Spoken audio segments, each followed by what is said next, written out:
नमस्कार, मेरा नाम है नरेश और आज हम लोग बात करने वाले हैं एस जयशंकर द्वारा लिखी गई किताब the India way strategies for an uncertain world के बारे में।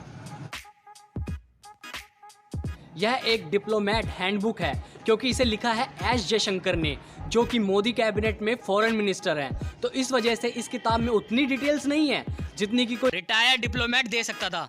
तो अब जानते हैं बुक के मेन पॉइंट या कह लो कि इसकी ऑब्जर्वेशन क्या रही उसके बारे में। ये कहते हैं कि हमारी यानी कि भारत की फॉरेन पॉलिसी पर 3 बर्डन है। पहला है 1947 पार्टीशन इंडिया पाकिस्तान का।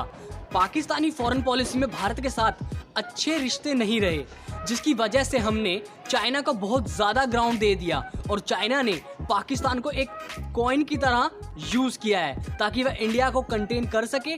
तो ये एक बिगेस्ट बर्डन है इंडिया फॉरेन पॉलिसी पर। दूसरा है डिलेड इकोनॉमिक रिफॉर्म्स। अगर हम चाइना को खुद के साथ कंपेयर करें तो चाइना में रिफॉर्म्स आए थे 1979 में। डेंग जाओपिंग लाए थे यह रिफॉर्म्स चाइना में। हम लोग इसके मुकाबले 12 साल बाद लाए ये रिफॉर्म्स, यानी कि 1991 में लाए, और उसका नाम आपने सुना ही होगा, LPG, यानी कि लिबरलाइजेशन, प्राइवेटाइजेशन, ग्लोबलाइजेशन। ये 12 साल हम पर आज भी महंगे पड़ रहे हैं। इससे यह हुआ कि चाइना की इकोनॉमी इंडिया से 5 गुना ज़्यादा बड़ी हो गई और इंडिया डिपेंडेंट भी है चाइनीज़ प्रोडक्ट पर। इंडिया चाइना के ट्रेड में डेफिशिएट है बहुत ज़्यादा, $50 बिलियन का। हम आज भी इस बर्डन को झेल रहे हैं। तीसरा बर्डन है prolonged exercise of nuclear option.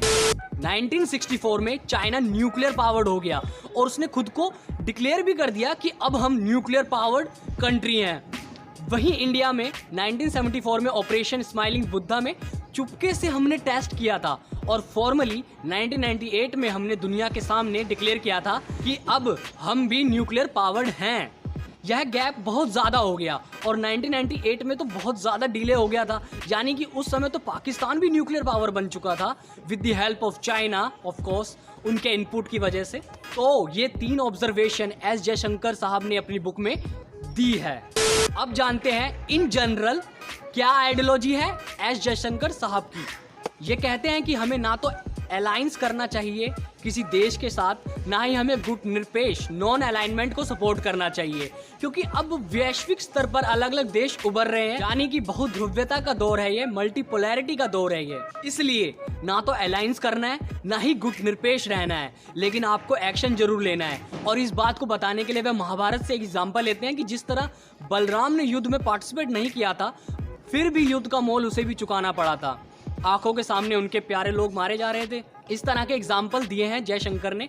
और एक और एग्जाम्पल दिया है कि महाभारत से रिलेटेड ही है। ये कहते हैं कि कृष्ण ने जो किया था महाभारत में वही हमें करना चाहिए, यानी कि फॉलो द धर्म ऑफ द स्टेट, धर्म की तरफ रहना चाहिए। राज्य धर्म क्या है कि आप अपने नेशनल इंटरेस्ट को असर्ट कीजिए और आप अपने स्ट्रेटेजिक गोल्स को पाइए थ्रू वेरियस मीन्स, यानी कि मिलिट्री मीन्स भी हो सकता है इसमें और डिप्लोमेटिक मीन्स भी हो सकता है। ऐसे और कई सारे मीन्स भी हो सकते हैं। कुल मिलाकर कहने का तात्पर्य यह है कि साम दाम दंड भेद सबका इस्तेमाल करके अपने राज्य धर्म का पालन करना चाहिए।